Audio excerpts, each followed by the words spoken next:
चलल कवन पापा बेटा के बारात हो या हो धरती आकाश बादल थर थर काँपे हो या हो धरती आकाश बादल थर थर काँपे हो। जब बरियातिया बगीचा बीचे जाला हो या हो बाग के चिरैया सब उड़ली आकाश हो आहो बाग के चिरैया सब उड़ली आकाश हो।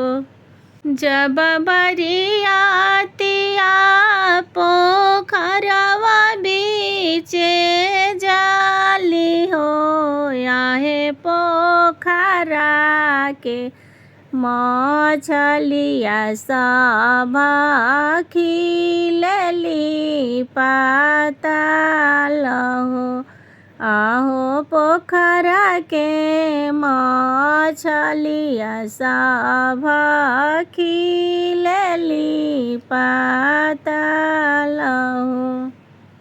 जब बरियातिया गएड़वानी गइली हो याहे पापा हो कवन पापा हन लेके वाड़ हो याहे पापा हो कवन पापा हन लेके वाड़ जी।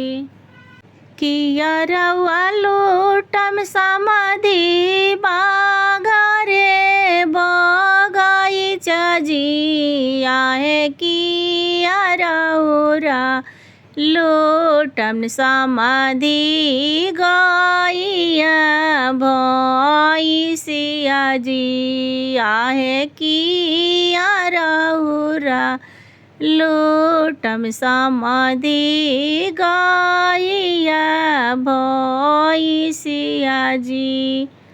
बाहर हम लूटबो समाधि गैया रे भैंसिया जी आहे माड़वा में लूटम समाधि आपन समाधिनिया जी आहे माड़वा में लूटम समाधि आपन समाधिनिया जी।